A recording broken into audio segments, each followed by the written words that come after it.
Okay. Okay. Check mo. Yes. Okay naman? Ang klase natin ngayon, it will be about doon sa Pantas, ano? Yung visitation ng tatawag dito ng tatlong hari. Ito na naman. Itong ating itatama, itong tatlong hari dito. Dahil ito yung isa sa maling katuruan na kung saan ay mayroong problema dito sa ating dito sa ating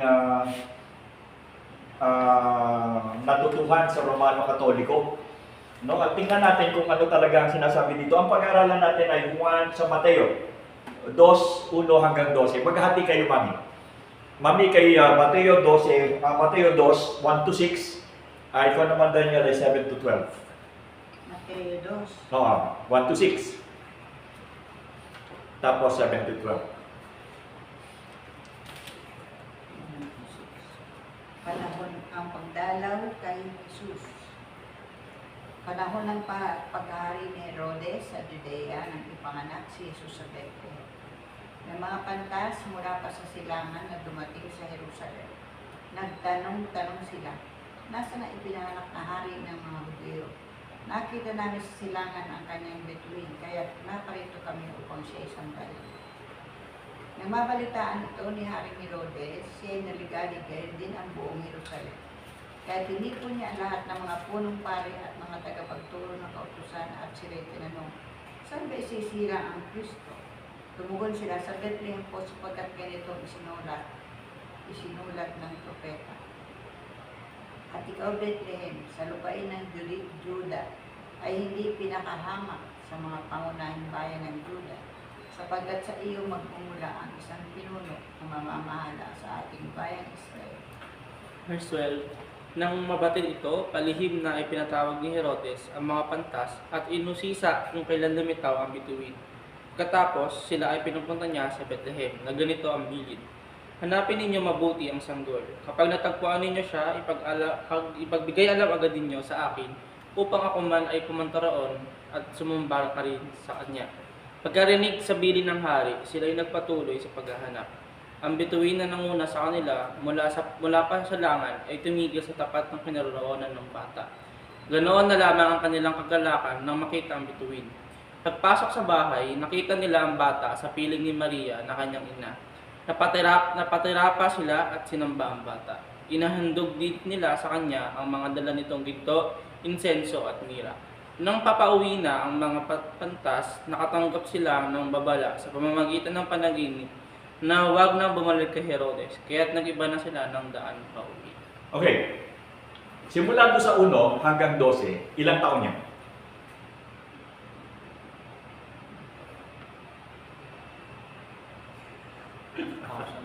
Ilang taon niya? Simula nung makita nila yung bata.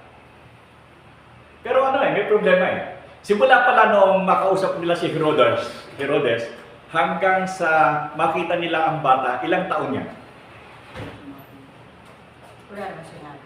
Walang sinabi, pero hindi dahil nyo. Ilang taon yung mga bata na pinapapatay ni Herodes? Mula 2 taon, 2 taon. pababa. Okay. So, ibig sabihin, kung 2 taon pababa, ina-expect ni Herodes, simula nang dumating sa kanya yung mga pantas, at sinabi niyang 2 taon pababa, ibig sabihin, ang ipinapapatay niya, bata. Hindi na yung sanggol. Kasi bakit niya papapatay ang 2 taon pababa kung bagong anak yung doon. Pero ang makikita niyong discrepancy dito, simula noong dumating yung mga pantas kay Herodes at saka yung pinapapatay ni Herodes na 2 taon, malapit lang naman yung Bethlehem eh. Gano'ng katagal sila mag-travel from Herodes to Bethlehem?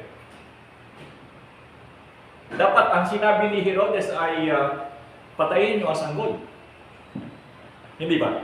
Pero hindi niya pinapapatay ang sanggol kasi kung dumating yung pantas sa kanila, bakit niya ipapapatay yung 2 taon pababa? Samantalang nung kausapin siya si Herodes, nung pantas ay bagong panganak. Okay, mamaya na natin i-resolve yan. Okay? So, itong kapanganakan ito ng Panginoon ay kapanahonan daw ni Haring Herodes.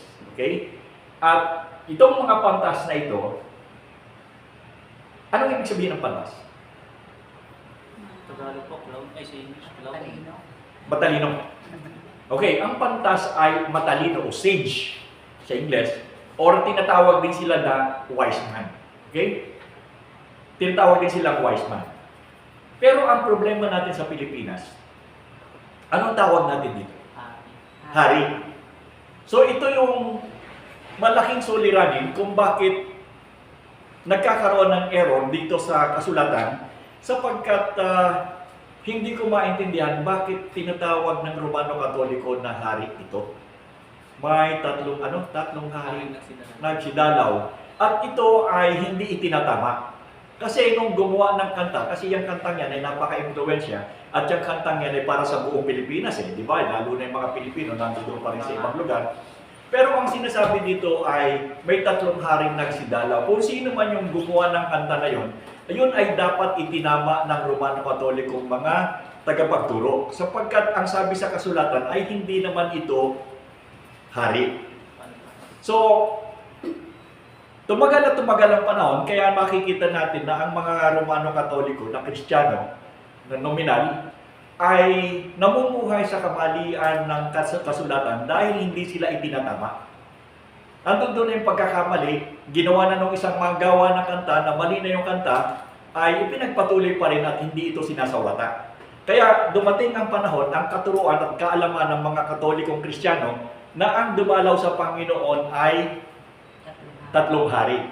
Kaya nga meron tayong January 7 Ano yung January 7? Three Kings. Di ba? Yun isang pagdiriwang sa mga Katoliko na yun yung kapanahonan na tinatawag na Three Kings. Yung January 7. At mapansin natin na hindi ito ay tinatama. Kung kaya't mapapansin natin dito na ang Romano Katolikong Kristiyano ay maraming kamalian sa kasulatan dahilan sa hindi pagtatama na ginagawa ng kanilang mga pinuno. Meron pa naman silang mga theologians, di ba? At may mga divinity, doctorate of divinity. Kaya kung minsan hindi na ako maniwala dyan sa mga doctorate na yan Kasi bakit may mga doctorate of divinity, bakit hindi nila itinatama yung kamalian na kung saan sinasabi na ang dumalaw sa Panginoong Jesus ay tatlong hari? Okay, ano pang pangalan ng tatlong hari? Melchor, Si Melchor, Baltasar, si Baltasar, at si Gaspar. Gaspar. Okay, traditionally, itong tatlong hari na ito, ang pangalan daw ay si Melchor, Baltasar, at saka si Gaspar. Bagamat ang Biblia ay walang sinasabi, pero ito'y naging traditional na nga na ipinangalan dito sa tatlong hari na ito. Pero hindi pa yon. Meron pang isang mas magandang tawag. May tatlong haring mago. Hindi ba? Narinig niyo na ba yung tatlong haring mago? Di ba? May tatlong haring mago. Now, pag sinabing tatlong haring mago, pwede ba ito? Yung mago sa English ay magi. Magi, ano? When you say magi, ito yung wise man. At hindi lang wise man, when you say magi, these are people who are capable of doing like, alam ko ito yung alchemy. Alam niyo yung alchemy? Yung nagtitimpla-timpla ng nagtitimpla-timpla ng mga kemikal. Parang yung ninja, pag binato, di ba? Nawawala. So ito yung mga basically, not only wise man, but these are also known doon sa time, ito kasi mga Persian or Babylonian, but they are also known to be mga alchemists. Kaya nga sila, bilib na bilib ang mga tao sa kanila kapag sila ay nagtuturo or what, at kinakatakutan sila, because meron silang kakayahan na kakaiba sa lahat, but they do not know that those were alchemy. Naalala ko, isang araw pa, naalala ko, kasi may pinag-discussan namin kahapon, nagturo din ako kahapon, nag-join ako kahapon sa pagtuturo doon sa mga research na tungkol sa CMO. No? At isa sa pinag-aralan namin doon ay black propaganda. Nagturo din ako ng black propaganda. At ang isang naalala kong black propaganda na yung gumawa sila ng ko ng dragon pero nakalagay sa sasakyan. Tapos mayroon silang flamethrower. Syempre mga natibo yung mga tao. So, tsaka meron silang microphone, mga ganon. Tapos, flamethrower nila, lumalabas yung yung apoy. So, takot na takot yung mga native. So natatakot nila kasi meron ng parang nakikita sila ng gabi nila pinalalapas. So the same din, itong mga Magi na to they have capabilities of doing things beyond doon sa capability ng mga normal na tao, but not knowingly na hindi naman talaga ito magic, na hindi naman talaga ito, but these are alchemists na ginagawa nila. And aside from them, meron pa rin isang grupo na magagaling dyan, yung mga tinatawag na Dagon priest, yung pumunta sa Roman Empire during that time. Maganda yan, discuss din natin yan kung paano pumasok yung syncretism sa Christianity. Maganda yan. In fact, meron ako isang kasamang taga-UP na magaling talaga, but nag-discuss kami, and sabi niya, I'm really enjoying yung kwentuhan natin because I was teaching them about the syncretism. When you say syncretism, yung parang fusion of religion. Anyway, so nandito yung sabi dito na meron daw 3 haring mago na dumating para bisitahin ang Mesiyas na ipinanganak. Now, ang problema dito, itong mga terminology na ito na nilakihan ng mga Pilipinong Katoliko, Romano Katolikong Kristiyano ay mali. Unang-una, walang haring dumating. At ikalawa, kapag sinabi mong mago, ang mago ay wise man, sila yung counsel to the king. Normally, sila yung tagapayo ng hari. So, 3 haring may dumating daw na 3 haring mago na kinalakihan ng mga Pilipino sa katuruang Katolikong Kristyanismo. Mali eh. And yet, hanggang sa ngayon, 86 million Filipinos are Roman Catholic. And yet, ito yung kanilang sistema ng paniniwala na kapag inusisa natin at talagang tiningnan natin logically, mali. And yet 86 million Filipinos, from ignorant to highly educated people or educated person, ganito ang paniniwala. So, bakit ganon? Ang problem kasi when it comes to religion and when it comes to faith, nobody question. Kasi kung ano sinabi ng pinuno, hindi mo pwede questionin yan eh. Otherwise, you will be, condemned. You will be anathema. So basically, when you say religion, ang religion is a very strong instrument to suppress a person by using fear. Di ba? Kaya karamihan sa Europe noong araw ay takot sa mga papa sa Roma kahit sila'y hari. Dahil pag sinabi ng Papa sa Roma na ako'y kahalilin ni Kristo ng Diyos dito sa lupa, pag sinabi kong ang kaluluwa mo ay hindi pupunta sa langit, yung mga hari natatakot. So they could suppress in the name of religion. So the same din dito, pag nakita ninyo, 3 haring mago, walang sense. And yet 86 million Filipino Christians until now believing that it is true. Nakita nyo? Anong dahilan? Una, hindi sila nagsasaliksik. Ikalawa, tinatanggap na lamang nila kung ano ang sabihin sa kanila na walang pagsusuri. So ito yung malaking problema. At ito yung advantage natin bilang mga practicing Christians. I am always putting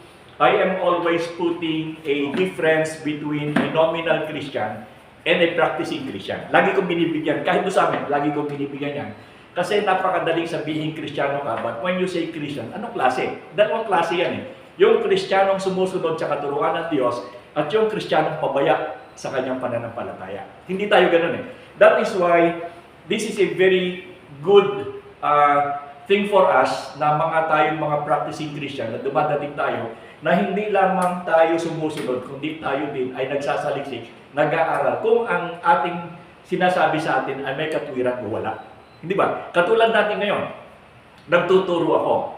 Hindi ibig sabihin na kung ako'y nagtuturo dito ay pwedeng tanggapin nyo na lamang. Kasi pwede naman kayong magtanong at pwede nyong sansarayin kung ang sinasabi ko ay may katwiran o wala.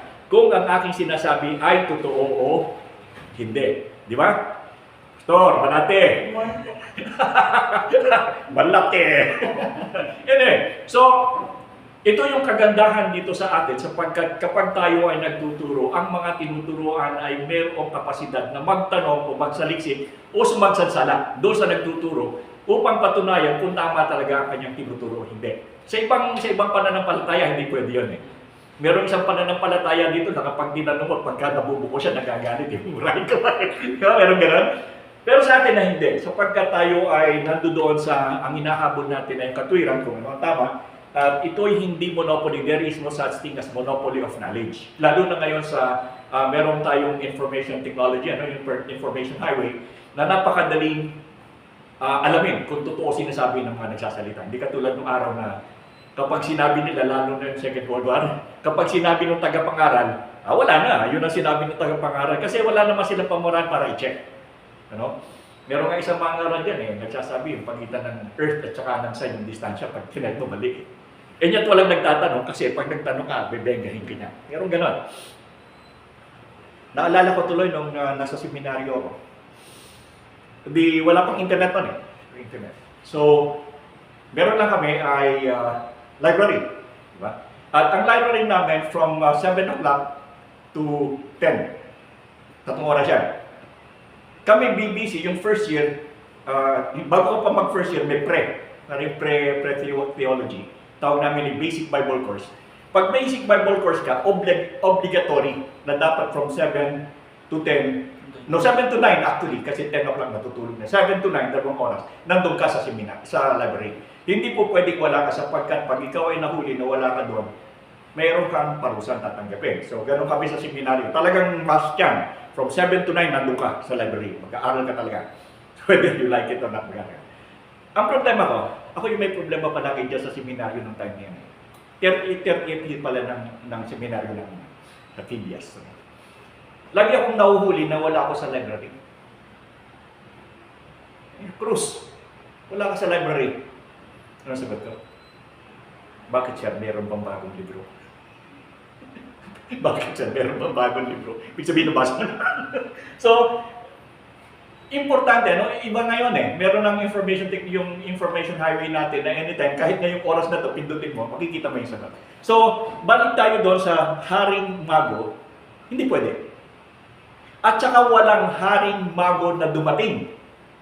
Merong mago, pero walang hari, And like what we said, ang mago, sa English ay magi, dito nanggaling yung salitang magic.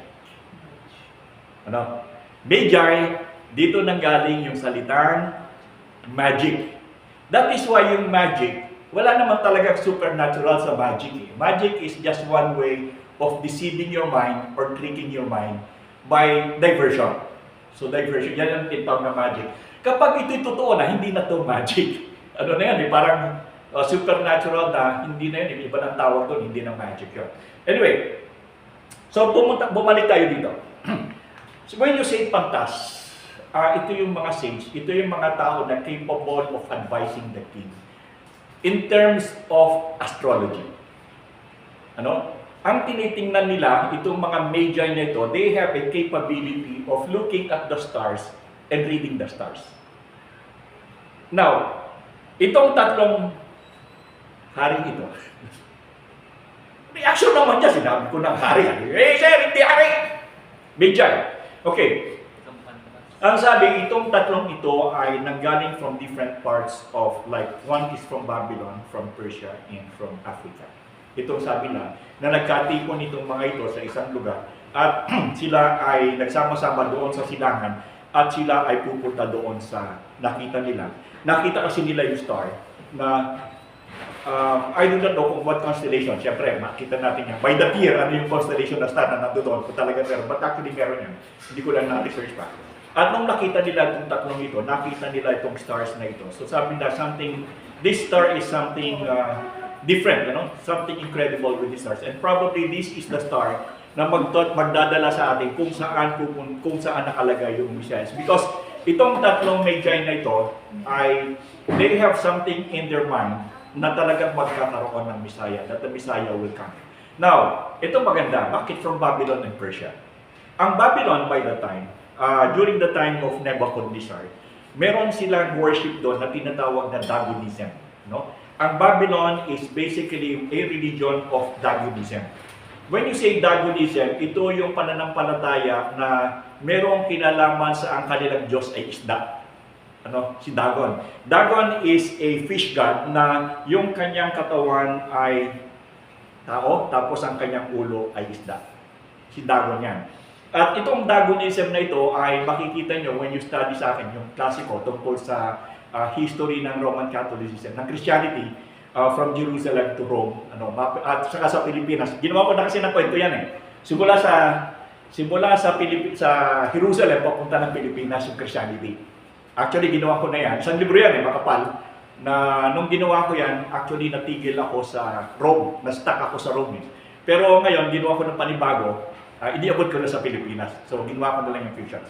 Anyway, yung Dagonism kasi, si fish god yan, ito yung Diyos-Diyosan ng mga Babylonian. At aside from that, yung mga Babylonian, they have a capacity, yung mga priest ng Dagon nito, meron silang ability to read the stars. Astrology.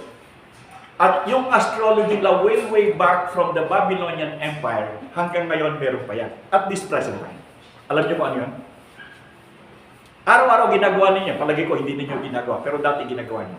Nagbabasa kayo ng horoscope. Horoscope is way back sa Babylonian Empire. Hanggang ngayon is still existing. The zodiac sign. So ito yung Magi. Kaya makita niyo yung Magi. They have the capacity to read yung stars. Hanggang ngayon, existing pa yan. Tingnan ninyo yun, zodiac sign yan is way back sa Babylonian Empire. Gano'n nakatagal and yet is still existing until now. Okay, ano pa yung kapanahunan ng way back doon sa Babylonian Empire and still existing now? Remember, si Dagon is a fish god. Okay, fish god yun. Ang kanyang ulo ay isda. Ngayon, yung mga pari ni Dagon, ang suot nila, yung kanilang sombrero ay sombrero ng isda. Sino nagsusuot ngayon dito? The Pope and the bishops of Rome. So until now, the Pope and the bishops of Rome are still wearing the hat of the Dagon priest way back sa Babylonian Empire. Ang tawag lang dito ay mitre. Yung ganon. At pag maglalaro ka ng chess, di ba, may bishop? The same. So that is way back sa Babylonian Empire. That is why if you look at Roman Catholicism and the leadership of Roman Catholicism, when you study them, even the Pope way back sa Babylonian Empire pa yung kanilang ginagawa. Because of the mitre. Dagon yun, Dagon fish. Tingnan nyo, sa drawing ng Dagon fish, tingnan nyo. Tingnan nyo, nandiyan yan. Yung mitre. Dagon, lagay nyo, Dagon. Tapos tingnan nyo yung Dagon mitre, M-I-T-R-E. Anyway, so nakita natin, itong mga Magi na ito have the capability of reading the stars. At nung, tandaan niyo nung dumating sila dyan, hindi lang sila tatlo. Because if you will be coming from the east going to Jerusalem or going to Bethlehem, by that time, maraming mga magnanakaw at maraming mga bandit along the road. That is why if you will travel, magta-travel kayo marami kasi may pagkain. Nakita niyo? Nakita niyo ba yung sombrero? Yung sa images? Yung mitre, ganon? Kay Dagon yan, ano? So, kung nag-travel sila, hindi naman sila po pwedeng mag-travel na sila lang because they have to travel by or in caravan. Ano? So, caravan yan. Kasi, meron need sila, kakain, magluluto, alangan naman, tapos may mga predicaments pa doon sa kalsada, may mga bandits. So, madami sila dyan. So, when the Magi arrived doon sa Bethlehem, hindi lang sila tatlo. Marami sila. At binigyan lamang ng importansya kasi sila nga yung talagang pinakita na dumalaw. At nung sila'y dumalaw, ano ang kanilang dala? Ano ang kanilang dala? Mira, ginto, insenso. Para saan yung tatlo? Yung mga simbolo yun, Pastor. Anong simboliko ng tatlong ito? Ano yan? Ang ginto ay simboliko ng yaman at pagiging hari. Dahil lang sa yung hari, yun lang yung mayaman. Di ba? So, simboliko ng ginto ay yung pagiging hari. Ang simboliko ng mira, ng insenso. Ano yung insenso? Sa giligan, ang insenso. Di ba insenso yung kabangahandog bilang isang pari? So, nagsisimbolong isang pari yung kanilang dinalaw sapagkat ang kamangyan o insenso ay ito'y simboliko na ginagamit sa simbahan, na ginagamit pa rin ng Roman Catholic. Pastor, ano kaya may isang mag-insenso tayo dito? Yan tayo. Ay, papatay ng lamok. Fumigation, fumigation. Lagyan naman natin ng pabango para medyo maganda-ganda. So, pati lahat tayo magiging isang amoy lang. Walang magpapabango sa araw ng linggo kasi magpupumigate tayo sa samahan natin ng pabango. Nagkakaisa ang amoy nating lahat. Diba? So, fumigation. Anyway, pagdating doon is ginto, kamangyan, at saka ano isa? Mira. Mira. Yung mira, Isang ginagamit ito. It's an oil. Langis yan. Saan ginagamit ang langis na ito? Sakit. Anointing of the pag namatay. So ito yung ginagamit nila pag nag-i-imbalsamo ng tao kapag namamatay doon sa kanilang kapanahonan. And itong mira na ito, it symbolizes the death of the Lord Jesus Christ. So ito yung tatlong regalo na dinala ng tatlong haring mago doon sa Panginoon. Wala na namang reaksyon. Sabi ko na nga, tatlong haring mago eh. Hindi pwede, protesta kami. Wala nang haring mago. Okay. So itong tatlong ito, ang naging dinala sa Panginoon. Ito pa maganda. Okay, let's go on. Nung dumating ang tatlong pantas, yung Magi, anong dinatnan nila? Doon dumating sila, anong dinatnan nila? Sansapan. Tingnan nyo ba? Magbasa nga kayo, binasa nyo na kanina eh. Ano ang dinatnan? Tingnan nga natin. Ano ang kanilang dinatnan? Pasok sa bahay, nakita nila ang Si Maria. Nakita nila ang bata sa piling. a child. No longer a Jesus Christ. infant, no longer a baby. Nung dumating sila, ang dinatnan nila ay bata na. When you say bata, a child is not an infant. Magkaiba yun. Di ba? So, ang dinatnan nila dito at ang sabi ni Herodes ay ipinapapatay ni Herodes, ang ipinapapatay niya ay 2 taon pababa. So, why will he ask o order na patayin yung bata na ipinanganak na pinuntahan ng tatlong Magi na ito? Kung ito ay infant, bakit papapatay niya ito years old pababa? So, merong mga discrepancy na nakita natin dito na hindi binibigyan ng liwanag. Kaya ba nagkakaroon lang dito ng liwanag kung pinag-uusapan? At ito nga ang sinasabi ko na malaking suliranin ng 86 million Filipinos na kung saan ay dominantly supposed to be sila yung nagdadala ng bansa being a Christian. Pero hindi nangyayari kasi nga kakulangan ng pag-aaral ng salita ng Panginoon. Ngayon katulad natin, nag-aaral tayo. Hindi natututuhan kayo, no? Yung pala tatlong haring mago, wala palang tatlong haring mago. Pag mo lang papalitan yung mago ng G, magkakaproblema ka naman. Anyway, so nakikita natin dito na kapag pala tayo nag-aaral, kapag pala tayo nag-aaral ng salita ng Panginoon, marami tayong natutuklasan. At pag natutuklasan natin, na-amaze tayo. Ganun pala yun. Ganun pala yun. At ito yung namimiss ng iba eh. Wala dito. Namimiss ng iba na napakagandang pag-aralan ng buhay ng Panginoon. Lalo na pagdating doon sa 12, nawala siya. Saan siya pumunta? Bakit siya nawala? Anong nangyari sa kanya? Meron ba kayong idea? Wala. So, makita natin dito na kapag ikaw ay nag-aral ng salita ng Panginoon, you will be amazed, lalo na yung Ebanghelyo. And ang sabi ng Panginoon, ituro nyo yung Ebanghelyo. And when you say Ebanghelyo kasi, it talks about the prophecy ng ating Panginoon na siya ipapanganak hanggang doon sa kanyang ascension, hanggang doon sa kanyang panganak. And in between this, simula sa kanyang hula hanggang doon sa kanyang ascension, madali lang yan, 33 years lang yan eh. Di ba? At the age of 33, ang Panginoon ay namatay. Pero maraming kwento dyan. Ang pinakamataas ng Mason na degree is 33. Marami yan, ha? Maraming mga cons sa 33. Kaya kung kayo ay 33, nakalampas kayo. Kasi ang Panginoon namatay 33. So, anyway, nakalampas kayo. Nakalampas kayo. So, nakita natin dito sa banal na kasulatan, once you study the Word of God, maraming amazement. Maraming amazement.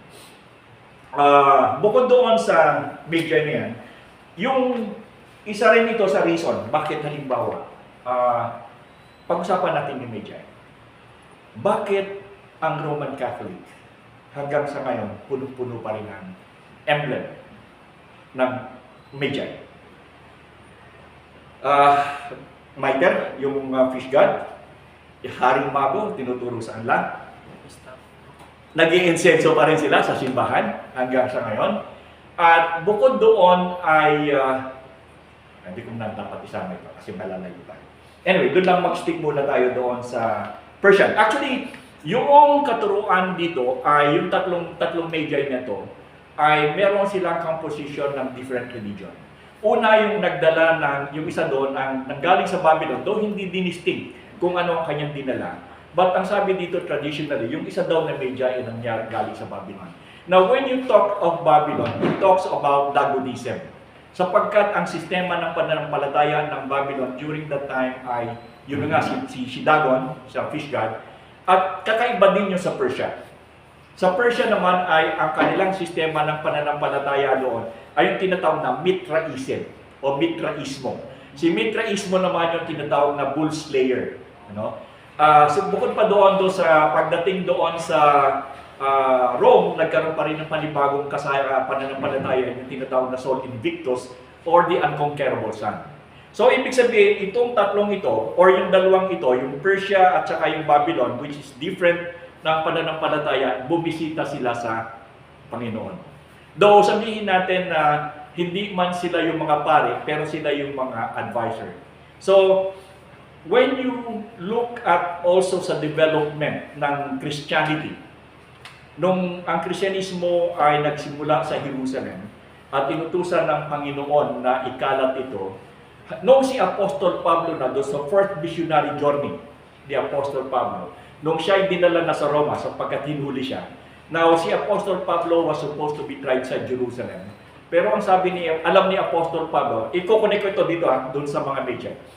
Kita niyo kung paano kasi-switch siya. So, nung nandoon sila sa Jerusalem, si Apostol Paul, ayaw niyang magpahatol sa Jerusalem. You know why? Kasi magiging bias. Magiging bias, considering nakalaban ni Apostol Pablo yung mga nandoon. So sabi ni Apostol Pablo, I won't be getting justice if I will be tried dito sa Jerusalem. Kasi kalaban ko ito.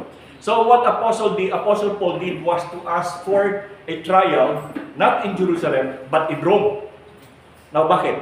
Bakit sa Rome niya gusto magpa-trial? Alam niyo ba kung bakit pinayagan si Apostol Pablo na i-tried sa Rome? At hindi siya napigilan? Roman citizen. Because Apostle Paul at the same time was a Roman citizen. Paano? Paano naging Roman citizen si Apostle Paul? Binili niya. Nabibili kasi ang citizenship during the time ng Roman Empire. Nabibili yan. Parang dito. Si Gong, naging mayor pa eh. At ang dami pa ngayon sa Pogo. Di ba yung mga Pogo, di ba nakakabili sila ng citizenship nila? So, by that time, Apostle Paul was also at the same time, he was a Roman citizen. That is why he asked for a trial doon sa Rome. Kasi because of his citizenship. And he was allowed. Hindi po pwedeng pagbawalan si Apostle Paul. And during the time, Apostle Paul was tried in Rome. But during the time when he was in Rome, dito na siya sa kulungan nagsulat siya ng mga epistles. Yung karamihan ng mga epistles dyan, na yung mga sulat ni Apostol Pablo kung saan siya niyan, nakakulong siya doon. And also at the same time, when Apostle Paul was in Rome, lumakas ang Christianity dyan. Kasi nandoon siya nakakulong siya. So yung Christianity doon, yung mga mananampalatayang Kristiyano, malakas ang loob nila because yung teacher nila nandoon. So lumaganap lalong lumakas ang Christianity doon sa Rome by that time through the presence of Apostle Paul. But in the time of Nero, nung si Nero na ang naging emperor, Apostle Paul was beheaded. And that was the end. No? Ang nagpaputol ng ulo kay Apostle Paul during the time was Emperor Nero. And si Emperor Nero medyo may kalokohan talaga. Hindi ko alam kung bading yan. Pero mukhang bading yan tayo. Ang suspecha ko bading yan. Suspecha ko lang. So, what Nero did was to burn yung Rome. Nung sunugin niya yung Rome, kasi nagkakakanta pa siya nung sinusunog niya yung Rome, according to the history, si Emperor Nero daw, nagkakakanta pa nung nasusunog na yung Rome. And then what he did was to blame the Christian na nagpasunog doon sa Rome. That is why Christians were persecuted. Kasi anti-Christian si Apostle, si Emperor Nero. Well, anyway, doon sa time na yon, ang religion ng Rome was halo-halo. No? Aside from Christianity, the apostolic Christianity na inspired by Apostle Paul or by the teachings of Apostle Paul. At the same time, remember yung galing sa Babylon na Magi? Yung ibang Magi na ito na nakarating din sa Rome, they teach Dagonism. So dala tangay-tangay nila yung teaching of Dagonism. Si Dagonism actually is a god of parang magsasaka at saka ng dagat. That's why ulo niya. So, and nature. He is a god of nature. And that is why doon sa kanilang teaching has something to do with fish and nature and love nature. And then there is also another kind of religion that there was in Rome during the time, which is also yung isa doon sa mga Magi ng from Persia, which is the Mithraism. Ang Mithraism kasi ano yan sa Persia yan. Ang Persia now is Iran. Okay? Ang Babylon is now Iraq. Now what is the difference between Iran and Iraq? Hindi. Iran is faster than a walk. Di ba? And what is the difference between a rock and a stone? A rock is bigger than a stone. Kuha nyo, ang lalim ano? Grabe kayo, masyado kayong seryoso. Masyado kayong seryoso. Anyway. So yung Mithraism, basically ang Mithraism is also a system of religion na sila mahilig sila sa catacomb, doon sila nag-worship sila. It's a secret, parang secret society. But became famous ito kasi ang nagdala nito, nagpangalan nito sa Empire ng Rome are the soldiers. Karamihan sa mga nagdala nito ay ang mga sundalo. Also at the same time, doon sa Rome ay meron pa rin isang klase ng religion na tinatawag na Sol Invictus or Unconquerable Sun. So itong tatlong ito, Sol Invictus, Mithraism, and Dagonism, ito ay kumakalat na religion doon sa Roma. At the same time, yung Christianity. So there were 4 religions in Rome during the time na nandoon si Apostle Paul. Anong nangyari? Ang nangyari dito, ito sa mga religion na ito, during the time ni Constantine, ni Emperor Constantine around 300 AD. Nakita ni Constantine na yung mga Kristiyano ay mahirap kontrolin. No, it's very hard to control, but he could easily control yung tatlo, yung Dagonism, yung Mithraism, at saka Sol Invictus. So ang sabi ni Constantine, I would like to unite Rome into one religion para hindi ako mahirapan. So ang sabi niya, dahilan sa ang pinakamahirap pasunurin ay yung Christianity, so he decided that to make Christianity as the state religion. Ang rationale niya, sinabi niya na at the Battle of Bay Bridge, doon sa tulay, and kalaban niya yung mga tinatawag lang na pagans during the time, ay nakita daw niya yung sulat daw sa langit in Greek na sinasabi na at this cross you conquer. So pamamagitan ng cross na ito, ikaw ay talunin mo sila, conquer mo sila. So ang nangyari noon, sinabi yun ni Constantine, and Constantine made Christianity as a state religion doon sa Empire ng Rome. Ito yung naging problema. Dahilan sa state religion, ang Christianity, there was a fusion of Dagonism, Mithraism, and Sol Invictus, and Apostolic, and Christianity. Nag-merge sila. So naghalo-halo na yung Christianity. Ang tawag dito ay syncretism or syncretismo. Tandaan niyo itong word na ito, very special. Gano'n ka ba katagal pinag-aralan nitong word na ito? Samantala kayo, nakapulang kayo dyan. Tapos nakikinggan nyo, okay na. Ako, tagal-tagal kong pinag-aralan. Sabi nga ng misis ko, nagagaling na siguro. Kung yung daw prinin kong papel sa kaaral ko, baka ito siguro hanggang doon sa taas. Ganun na karami. Tsaka yung kwarto namin, buong buhay, punong-puno na. Wala na masweldo. Lahat libre. Anyway, so yung syncretism kasi, ang ibig sabihin nito, it is a fusion of different belief into one. Okay, fusion yan. Yung teachings of Dagonism, Mithraism, and Sol Invictus and Christianity. Boom! Anong nilabasan? Roman Catholic Church. Ang Roman Catholic Church was the result or the end product of the syncretized religion declared by Constantine in 303 AD. Yung Roman Catholic na yun, that is way back. Dati kayong Katoliko, di ba? Biktima rin kayo. Dati nandoon. And yet, ang nangyari dito, remember, ang tagal na niya, way back pa kay Jesus Christ, ang pangalakan pa hanggang sa ngayon is still existing. Kasi nagkaroon ng fusion, June sa 300 AD. And, sino pa nga isa? And there was even a pope na mas lalong in-implement yan Pinatibay lalo yan I think sa Edict of Nicaea, sa Council of Nicaea. Doon sa Council of Nicaea, doon nila ginawa yung I believe in God, Father Almighty, Creators of heaven and earth, with His Son, Jesus Christ. Ano pa? The Sinner's Creed. Within His Son, Jesus Christ, born of the Virgin Mary, suffered under Pontius Pilate, crucified into death, resurrect into, at the third day, He rose again. Di ba yan yung Sinner's Creed? Mami? Di ba? Yung mga Katoliko? Yun yung Sinner's Creed. Pinamemorize sa atin yan. Simula ng grade 2. Ha? Sinner's Creed yan. At that was declared during the time para gawing state religion ang Roman Catholic Church. Ang Christianity. Which is now the Roman Catholic Church. And before kasi, ang Roman Catholic Church and Christianity, synonyms yan. When you say Christianity and Roman Catholicism, nung araw, iisa yan. The same yan. Walang other religion before. Sila lang. Nagkaroon lang yan ng problem around 10th century nang magkaroon ng tinatawag na Great Schism. Sabi, mahaba na tayo dito ng tayo sa pantas. Tsaka na natin discussin yun para makikita ninyo kung paano nagkaroon ng tinatawag na nominal Christianity and practicing Christianity. So happen na kayo practicing Christianity kayo. Dati tayong nominal, di ba? Roman Catholic is a nominal Christianity. Nagkaroon ng biyaya at awa ang Diyos. Transform tayo, regenerated to become a practicing Christian. Yun ang mercy ng Panginoon sa atin. Well, anyway, so balik tayo doon sa pantas. Meron kayong tanong. Yung mga mago, yung tatlong harap. Ano na pong mas tamang ano pong mas tamang term po sa kanila? Hindi po hari. Medjay. Ano pong Medjay. Wise man. Wise. Wise man, Medjay sage. Pantas po. Okay. Pantas, tagad. Pero hindi sila hari. Sila ay tagapayo ng hari. Tagapayo ng hari.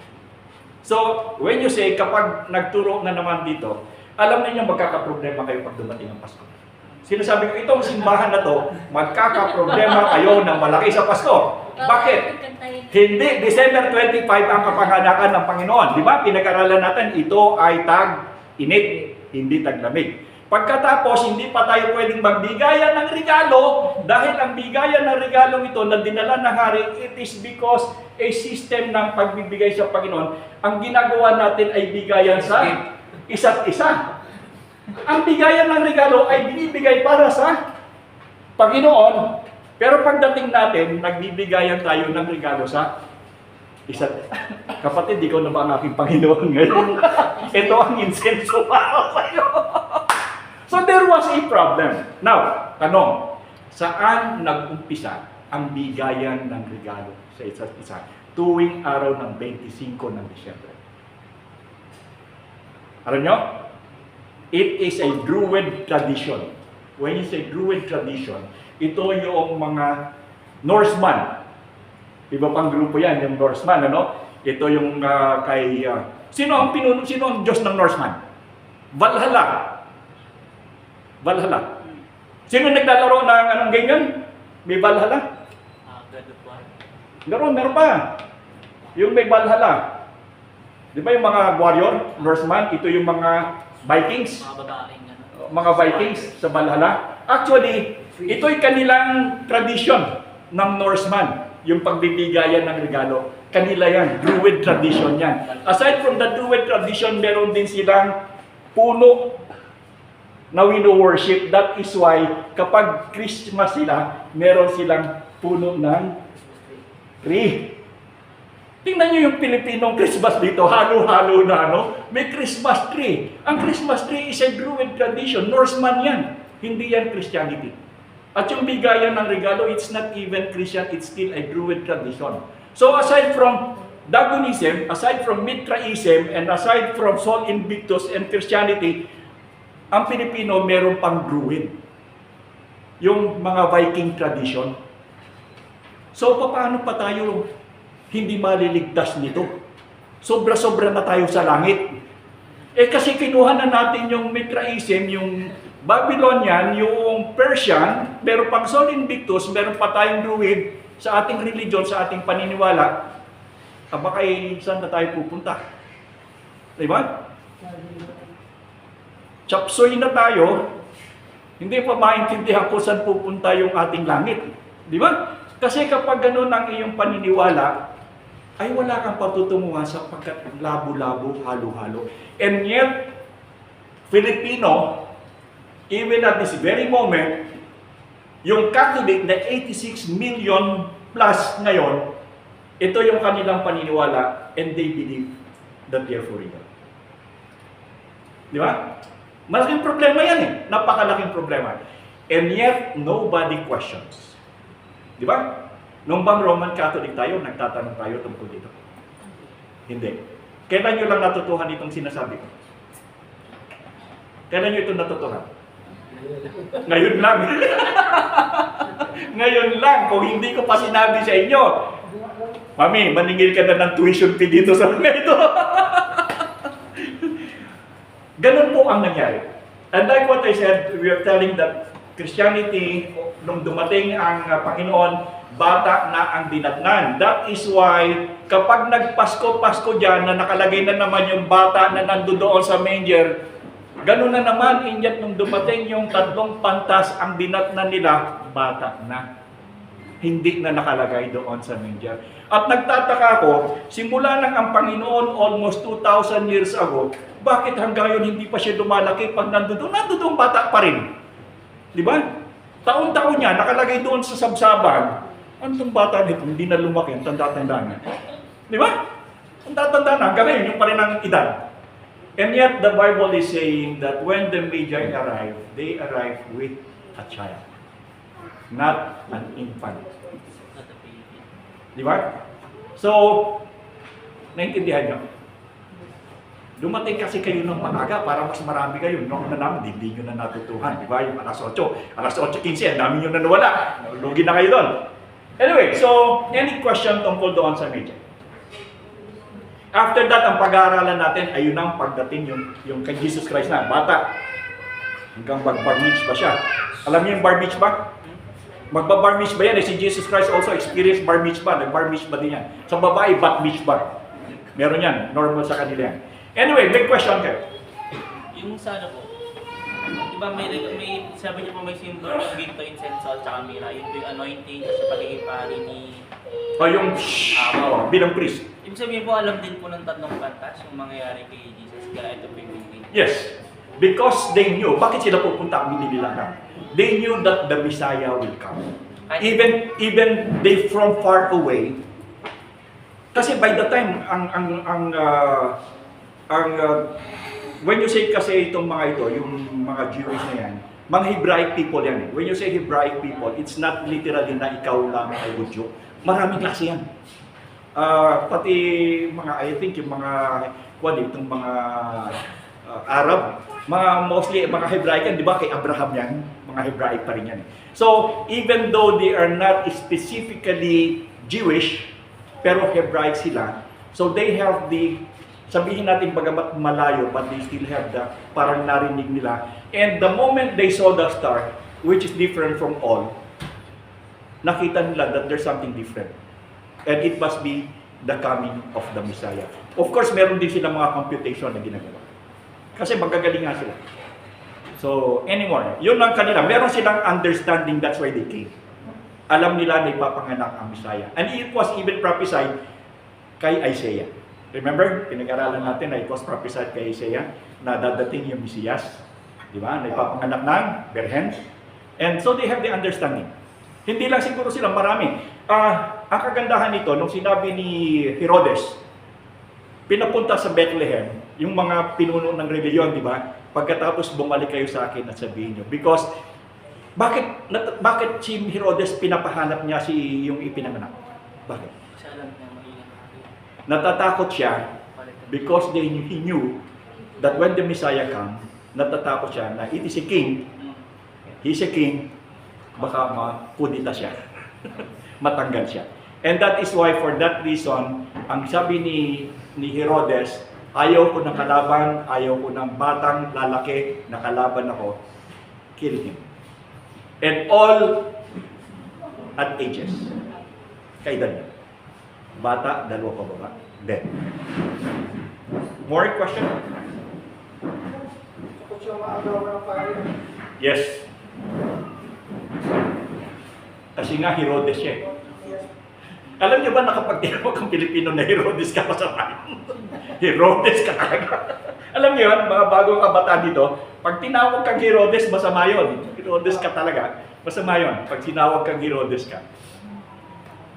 No more. Sige po. Yung revival Christian po, yung katulad ng El Shaddai, saan sa bilog? Alin po? Yung revival Christian.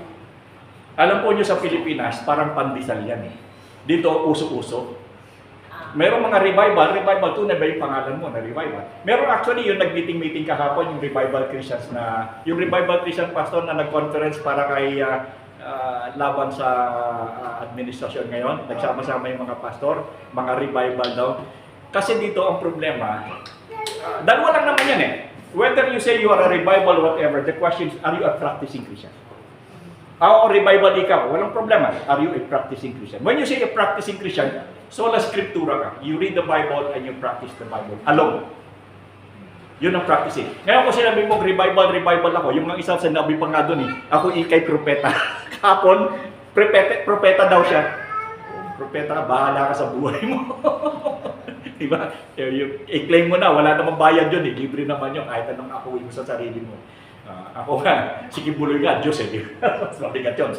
Okay? Anyway, so when you say revival, we do not know kung ano yung kanila, kung ano sinasabi na. But the thing is, dalawa lang yan. Either you are a nominal Christian or you are a practicing Christian. When you say a nominal Christian, you are a Christian by word.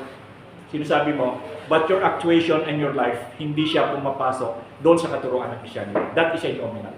When you say practicing Christian, no question asked.